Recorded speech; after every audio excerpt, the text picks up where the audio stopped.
अस्सलाम वालेकुम नाज़रीन, मैं हूँ लुबना ख़ान। डेली अब तक न्यूज़ के प्रोग्राम मोची दरवाज़ा में, जैसा कि आपको मालूम है कि मेरे साथ अलामा सदीक अज़हर साहब होते हैं और मेरे आज के मेहमान एक मुतबर नाम, जिस भी हवाले से आप उन्हें देखें वो कामयाब रहे, वो शोबा फ़िनांस हो, अदब का शोबा हो या कोई और। वो शायर, अदीब, मुहक्किक और बहुत सारे मैगज़ीन के मदीर भी रहे। आजकल वो अदब लतीफ़ के मदीर आला हैं। बहुत सारे लोग पहचान गए होंगे कि वो कौन सी शख्सियत है। वो हैं हुसैन मजरू साहब। उनसे पूछते हैं कि सर, फाइनेंस के शोबा में होते हुए भी आपने शायरी की, आपने लिखा और मज़ाह लिखा, तो ये कैसा काम था और आपने इन सारी चीज़ों को कैसे जो है वो चलाया साथ साथ। अस्सलाम वालेकुम सर। जी वालेकुम अस्सलाम। सर, आज आप मुझे बताएंगे कि शोबा फाइनेंस में रहते हुए भी आपने एक नाम कमाया, वहाँ पे बहुत आला ओहदे तक गए और लोगों का ये ख्याल है कि जो लोग शोबा फाइनेंस से ताल्लुक़ रखते हैं वो बड़े खुश मजाज और दो चार करने वाले होते हैं, जबकि आपकी शायरी और आपका लिखा हुआ पढ़ के तो ये कतई नहीं लगता कि आप रहे। फिर आपने पढ़ा भी रहे हैं, स्टिल अभी तक आप पढ़ा रहे हैं, तो प्लीज़ आप जी मैं अर्ज़ करूँ, देखें, बज़ाहिर ये लगता है कि वो जो बैंकिंग का शोबा है या फाइनेंस का मामला है वो चार का मामला होता है, लेकिन देखें, एक चीज़ होती है आपका प्रोफेशन और एक चीज़ होती है आपका पैशन। तो ये बहुत इब्तदा ही में मैंने तय कर लिया था कि मैंने इन दोनों को आपस में गुड़ नहीं करना। रोज़ी कमाने के लिए ज़िंदगी के किसी शोबे में जाना ही होता है, तो इत्तेफाक ऐसा कि बैंकिंग में जो है वो मौका मिल गया, तो इत्तेफाक कन जो है बैंकिंग में जो है वो मतलब तालीम मुकम्मल करने के बाद बैंकिंग में जो है वो हो गया एक रोज़ी का सिलसिला। लेकिन शायरी जो है वो तो मेरे अंदर उस वक्त भी थी जब बैंकिंग का कहीं दूर दूर तक निशान नहीं था, इसलिए कि शायरी का ताल्लुक़ तो आपके बातन से है और ये जौहर जो है ये तो कुदरत की तरफ वदीयत होता है, पेशा जो है वो तो आप ख़ुद इख्तियार करते हैं। तो इस अमूमी तासुर के बारक से बैंकिंग के शुबे में बहुत नामवर जो है वो अदबी शख्सियात भी पैदा हुई हैं, जैसे टी.एस. इलियट का ताल्लुक़ बैंकिंग के साथ था और हमारे यहाँ मुश्ताक़ में यूसुफ़ी इतना बड़ा लीजेंड है, वो सारी ज़िंदगी उन्होंने बैंकारी की। मैं इस तकसीम को मैं कोई ज़्यादा इसका कायल नहीं हूँ। यह ज़रूर है कि बैंकारी का शोबा जो है वो बज़ाहिर खुश्क होता है और बहुत मेथोडिकल होता है।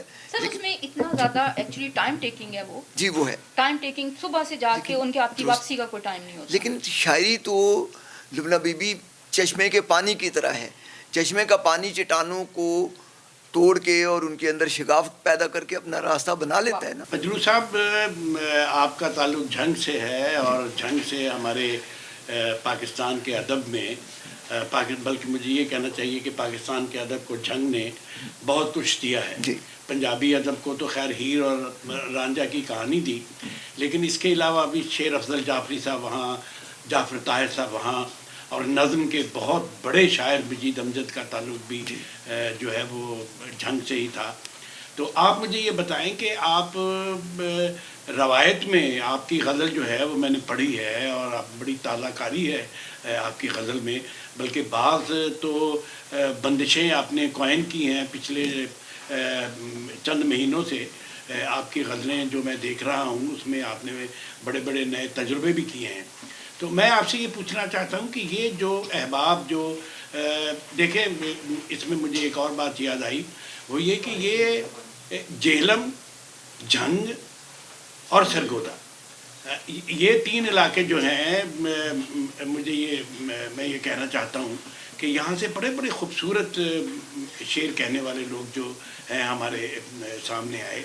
और मेरा एक तो मैं चाहता हूँ कि आप अपनी कोई गज़ल हमें सुनाएं, और दूसरा मैं आपसे एक ज़िम्नन एक सवाल करना चाहता हूँ जो बहुत मैं चाहता हूँ आप मुख्तसर उसका जवाब दें, क्योंकि ज़्यादा हम आपका कलाम भी सुनना चाहते हैं।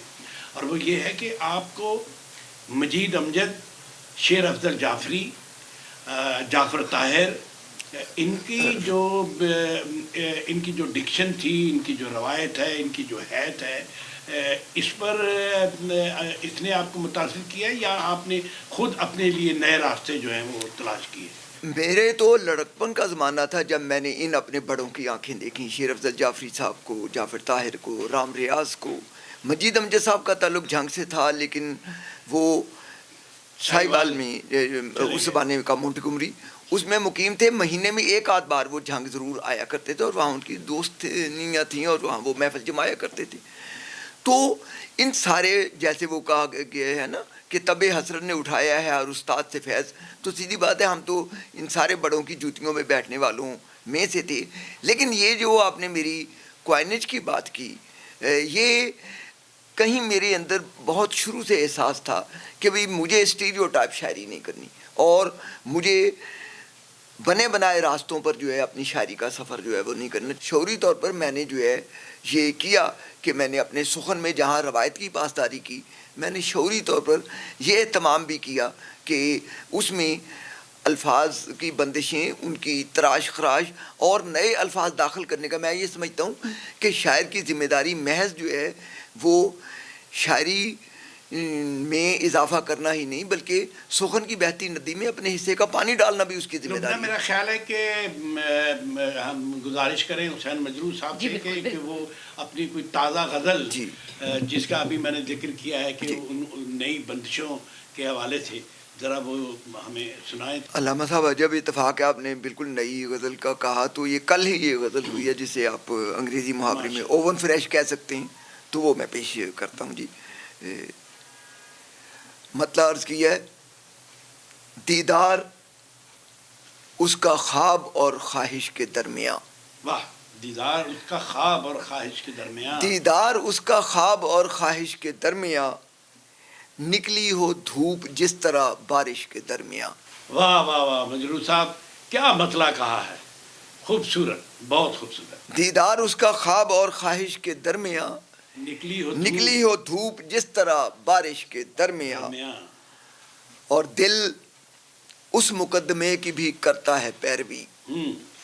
دل اس مقدمے کی بھی کرتا ہے پیروی، غائب ہو جس کا مدعی نالش کے درمیان. واہ واہ واہ. جی، دل اس مقدمے کی بھی کرتا ہے پیروی، غائب ہو جس کا مدعی نالش کے درمیان.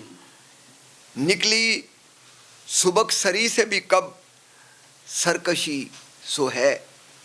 نکلی سبک سری سے بھی کب سرکشی سو ہے، ایک حرف ناسپاس گزارش کے درمیان.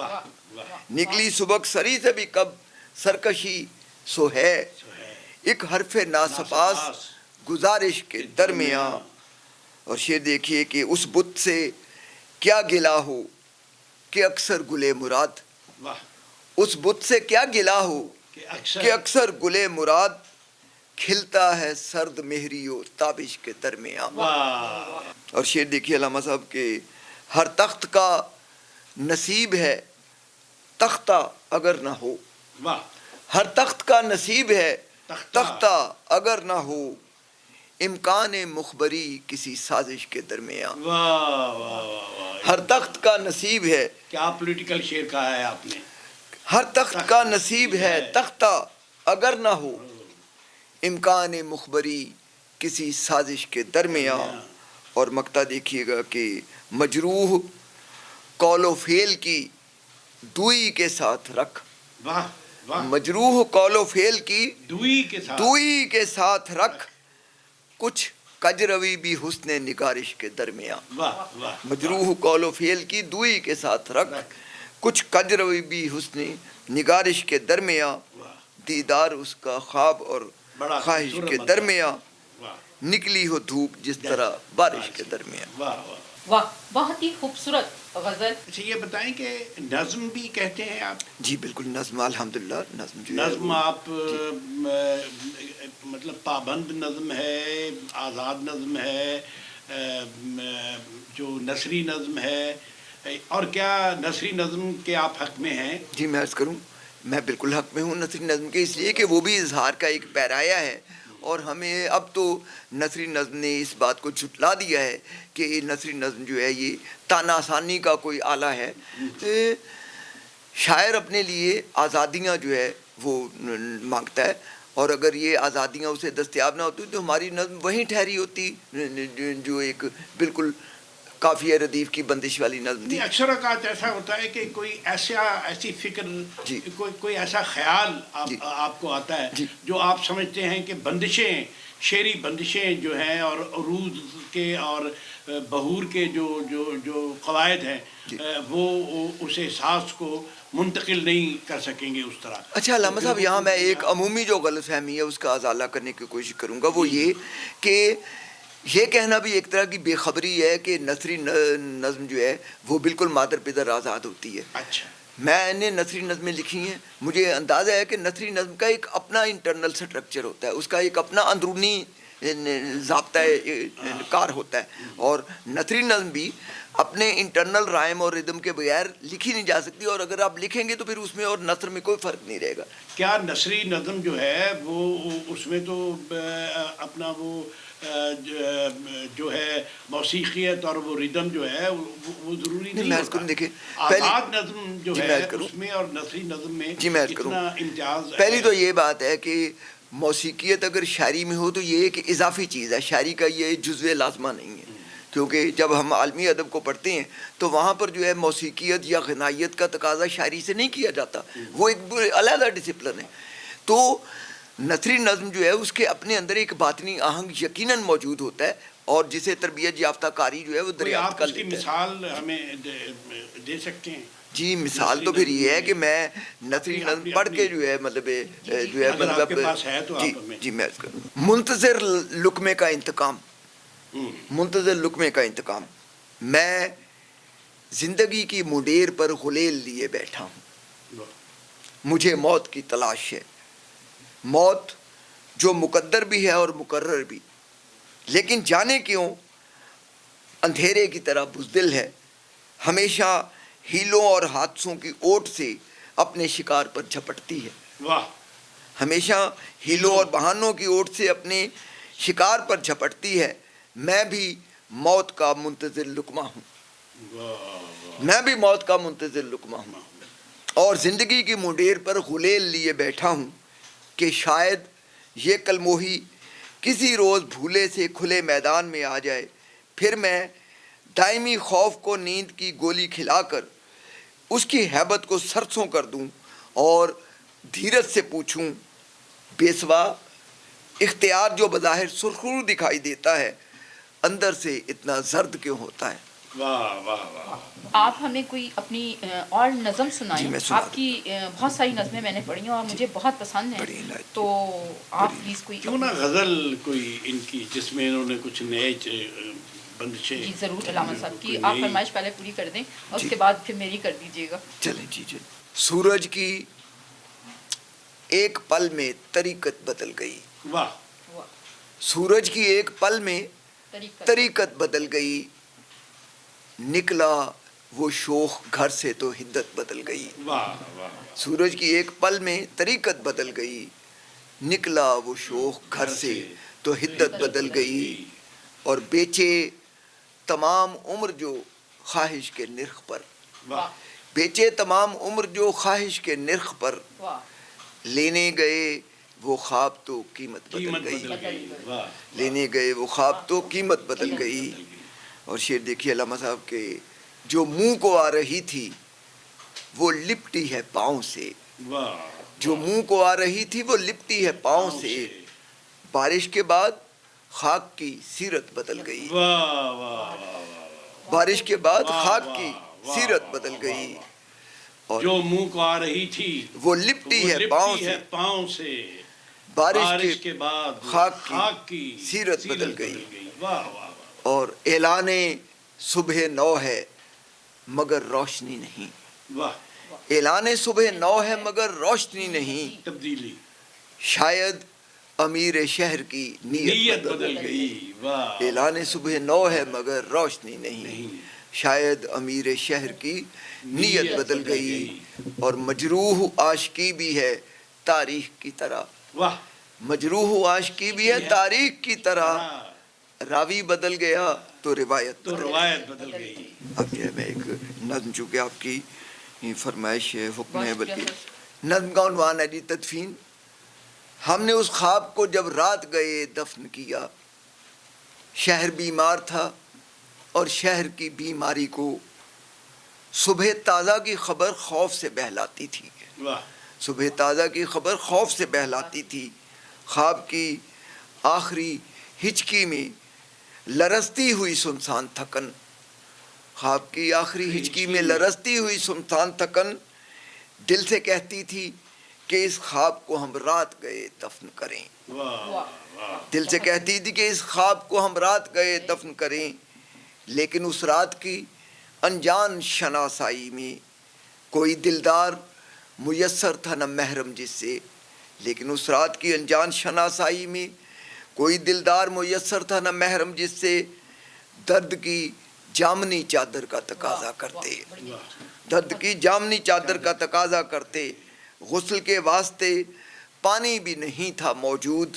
واہ گورکن بھی کسی معیوب علالت کے سبب واہ گورکن بھی کسی معیوب علالت کے سبب غیر حاضر تھا سو اس خواب کا بے لوث دھواں. واہ غیر حاضر تھا سو اس خواب کا بے لوث دھواں. ہم نے لوبان کیا شہر پہ قربان کیا. واہ واہ واہ واہ واہ کیا نظم کہی ہے آپ نے. واہ خواب کی تدفین. بڑی نظم واہ بڑی نظم. واہ بہت ہی خوبصورت نظم خواب کی تدفین. آپ نے نثر بھی لکھی ہے اور آپ نے طنز و مزاح بھی لکھا ہے. سر آپ کوئی ہمیں طنز و مزاح کا اگر کچھ بتا سکیں, کوئی اچھی چیز میرے قائرین کو ناظرین کو بتا سکیں تو وہ زیادہ بہتر ہے. طنز و مزاح کے بارے میں مطلب میں جس تجربے سے گزرا ہوں وہ یہ کہ جی بظاہر تو یہ ہنسنے ہنسانے کا کام لگتا ہے, لیکن ہر گہرے طنز یا ہر سنجیدہ ہر جو ہے گہرا مزاج جو ہے اس کے عقب میں بہت گہرا دکھ موجزن ہوتا ہے. یہ دکھ سے کشید کیا ہوا وہ گلے ظرافت ہوتا ہے جس کی مہک اور جس کی لپٹ جو ہے وہ اب تک پہنچتی ہے. لیکن مزاح نگار کو مزاح لکھنے کے لیے اور طنز لکھنے کے لیے جان جوخم سے گزرنا پڑتا ہے. سو میرا اپنا تجربہ یہ رہا ہے اور یقیناً دوسروں کا بھی یہ تجربہ رہا ہوگا, اور اسی لیے اچھا مزاج جو ہے اس کا بہت فقدان ہے ہمارے ہاں. تو اچھا مزاج جو ہے وہ بہت زیادہ جو ہے وہ ریاضت کا اور بڑا جان جوخم کا کام ہے, اور اسی بنا پر غالباً ہمارے ہاں اچھا مزاج جو ہے اس کا ایک فقدان پایا جاتا ہے. مجروح صاحب بڑی مہربانی آپ کی, اور بڑا خوبصورت رہا آپ کے ساتھ یہ اپنا ہمارا آج کا سیشن جو ہے, اور مجھے امید ہے کہ ہمارے ناظرین کو بھی یہ پسند آئی ہوگی. سر ہماری یہ مجبوری ہوتی ہے کہ ہمارے پاس ٹائم محدود ہوتا ہے, تو ہمارا تو دل کرتا ہے کہ حسین مجروح صاحب ہمارے پاس بیٹھیں اور ہم ان سے بہت ساری چیزیں سنیں اور ان سے فرمائشیں کریں, لیکن وقت کی قید ہے. تو میں آپ سب لوگوں سے اجازت چاہوں گی اور آپ سے درخواست کروں گی کہ آپ میرے پروگرام کو لائک کیجئے, سبسکرائب کیجئے. جن لوگوں نے سبسکرائب کر لیا ہے وہ اسے شیئر بھی کریں. شکریہ.